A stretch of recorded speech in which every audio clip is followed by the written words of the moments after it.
Lors de notre séjour à La Réunion, nous avons été hébergés chez Nathalie et Guito, deux paysans membres du réseau national Accueil Paysan comme nous. Une façon sympa de rencontrer, d'échanger avec des habitants de cette partie du monde. Nous avons fait une petite vidéo où Guito nous présente sa ferme, c'est ce que je vous propose de découvrir maintenant. Comment vous dire ça, de la place. Là, il faudrait que le premier... Il n'y a que des canards? Oui. Là, il n'y a que des canards. Il y a aussi bien des colverts et des... Mais bon, ils sont tous nés chez nous, ça. Hein. Là, il faudrait que j'arrive à organiser, trouver un endroit pour les mettre là-haut. Là, j'ai refait un petit endroit pour mettre les lapins parce que tous les lapins étaient en liberté jusqu'à l'autre jour. Et finalement, avec les intempéries, c'est pas intéressant du tout. C'est-à-dire le nid, tout ça là est noyé. Et donc là, on a remis en case, on a racheté l'autre d'ailleurs. Il doit rester juste un lapin lièvre, parce qu'on a croisé un lapin lièvre là-dedans. Et donc là, il faudrait qu'on refait autour de ça. Il faut que je construise autour de ça, justement, j'ai déjà la table et tout. Construire autour de ça un petit hangar où les lapins seront sur béton et pouvaient partir dans la nature, retourner le matin. Donc, t'as pas de prédateurs? Non, mais disons que là, on est protégé, c'est chez nous, hein, on est protégé là-bas. Ouais. Il y a le carreau chouchou qui est à l'arrière, là, pour faire des barrettes. Là, c'est des poules pays, les jeunes poules pays, qui sont hauts sur pattes. Là, on est en train de constituer le cheptel, hein. Mais normalement, cette année, on doit pouvoir au moins maintenant baguer et manger les plus jeunes. Hein. Normalement, le dimanche, de temps en temps, on mange les plus jeunes. Donc ça c'est pour votre production, pour vous? T'en vends pas? C'est pas... Pas encore, non, pas encore, parce que pourquoi là, on a constitué surtout le troupeau. D'accord. Et ensuite... l'objectif, c'est quand même d'avoir une petite production. De construire d'abord une petite des volières, les séparer, arriver à les séparer par 2 coupes, 3 coupes, pour pouvoir arriver à identifier séparer les jeunes et ceux qu'on pourrait vendre, quoi. Mais disons, là, c'est surtout pour donner une idée, à une petite échelle, un petit élevage. Moi, j'avais découvert ça en Vendée, parce que là-dedans, il y a surtout des pigeons de chair, hein, des grosses qualités, les kings, qu'on appelle là. Ouais. Les autres, c'est un peu décoratif. Mais bon, arriver à maîtriser, à vraiment structurer, voilà. Mais bon, il y aura une petite marge, un petit marché, aussi bien chez des rayonnés, chez des Chinois aussi, qui sont très friands de ça. Mais moi, je pense que ça peut être un petit produit de table.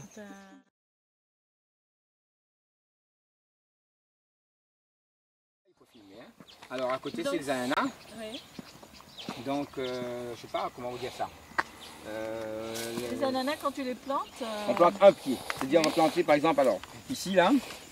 Par exemple, là, c'est un pied qui a déjà produit. Et donc, il a fait des rejets. Oui. Il y a plein de rejets autour. C'est ces rejets-là qu'on va planter. Et c'est ce rejet-là qui va donner le fruit. Alors, le fruit... Bon, ben là, par exemple, là, c'est un petit, hein. Là, c'est un petit fruit qui est là. Mais sinon, parce que cette parcelle-là, je crois qu'on a plus ou moins ramassé. Hein. Si bien plus ou moins, il reste plus grand-chose, il reste que le petit. Mais sinon, chaque pied va donner un fruit. Un seul fruit. Un seul par fruit. Pied. Si on va laisser pousser, l'année prochaine, il va donner plusieurs fruits, mais plusieurs petits fruits. Donc c'est moins intéressant. Ah oui, d'accord. Donc tu réimplantes après chaque récolte? Normalement, oui. Et là, la récolte cette année, ça a duré plus de 18 mois au moins.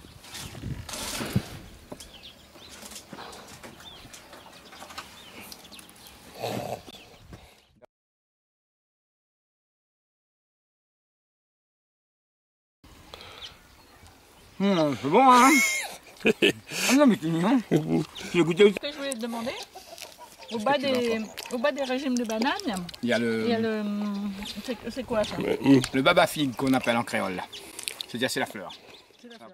Alors, notre parc cochon n'en a rien d'extraordinaire. Hein.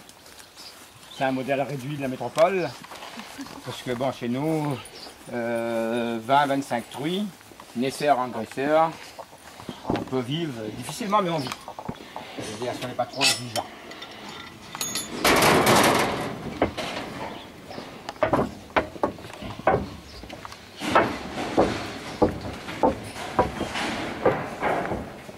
Alors là, on est dans la gestante. Donc là, on a surtout les truies, des mères et des jeunes mères. Tout ce qui est comme numérotation d'eau là, c'est surtout le date de saillie ou insémination. Le verra est au fond. Donc là-dedans, il doit y avoir des jeunes cochons, des jeunes porcelets là. Ils sont un peu dans le noir, mais bon, parce que c'est pour ça, c'est tout ça qu'on va rajouter des petits bouillons.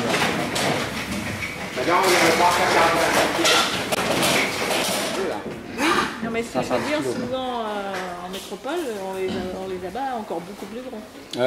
Oui, alors mais non, mais nous, alors si on veut rester dans la gamme, il ne faudrait pas qu'ils dépassent 110 kg. Ah, oui, Au fond, il y a un ou deux euros. Non, mais là, ils vont se lâcher un petit peu, ils vont faire le bon. Ça, on a là, c'est vrai qu'on a vu que le poids de la taille est un peu faible. Là, il faut arriver à gagner 10 kg, 15 kg.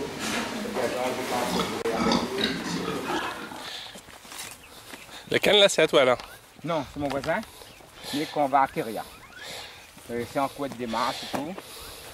Il manque la signature. Alors, ici on a des endroits où on met les abeilles.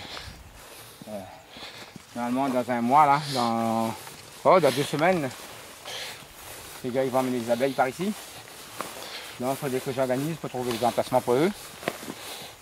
Ça nous permet d'avoir un peu de miel. On ne va pas monter plus haut parce qu'en haut il y a du maïs, il y a du foin, et il y a une parcelle qui est en herbe qui avait des fruits de la passion. Et là c'est des patates douces. Oui, c'est ça que je voulais savoir. Oui, on a toute une parcelle là ici. Enfin, on avait beaucoup de parcelles là, en patates douces, on a enlevé.